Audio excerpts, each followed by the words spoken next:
Now, the rest of the story. Hector was facing the challenge of a lifetime to make field rations palatable, even savory, for soldiers. Not everybody in the food business would have cared so much, but Hector did, for several reasons. For one thing, he was an immigrant, eager to demonstrate his devotion to his adopted homeland. For another, he had an international reputation as a culinary artist to protect. For yet another, he had an expanding company of his own to promote.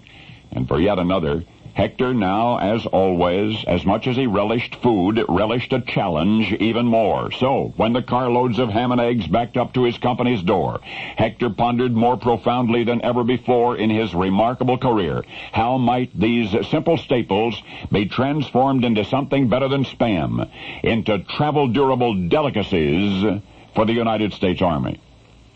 All right, this is the rest of the story.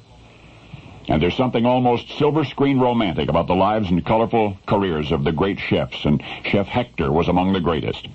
At the age of 10, mind you, he was apprenticing in many of the finest hotels in Europe. At 17, he was a cook at New York's Plaza Hotel. In no time, Hector was an assistant chef there, and then the head chef, then at Rector's and Claridge's, then the glamorous Ritz-Carlton. At the prestigious Hotel Greenbrier in West Virginia, he catered the wedding reception of President Woodrow Wilson. At the age of only 24, Hector moved to Cleveland, where with a staff of 40 cooks, he assumed command of the kitchens of the brand-new Hotel Winston. And only 3 years after that, and in that same town, he established an exclusive restaurant all his own, the now legendary Il Giardino d'Italia.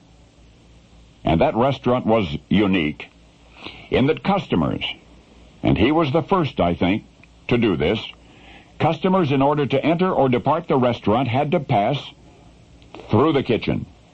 He was proud of his staff, of the immaculate cleanliness of the facility.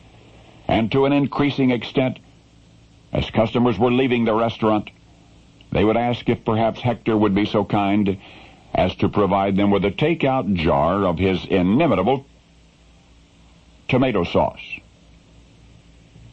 Now, don't get ahead of me, but that is how Hector's food company began. That is how he came to buy the old Susquehanna silk mill, and then to transform it into his headquarters, the services of which he then offered to the United States government at the outbreak of World War II. Well, forgotten is the fabulous career of Chef Hector in the world's finest restaurants.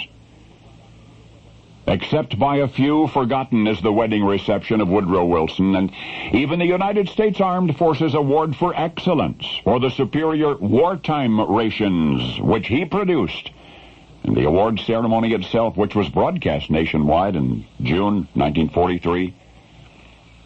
That's all almost forgotten. What's left of Hector is his likeness on a box on your grocer's shelf, and the phonetic spelling of a name now otherwise unknown. And yet once upon a time, there was a master chef who would be recognized by posterity not because of what he served his customers, but because of what he let them take home. That tomato sauce. The beginnings of the business of Hector Boyardee, whom you know as Chef Boyardee. Only now, you know the rest of the story.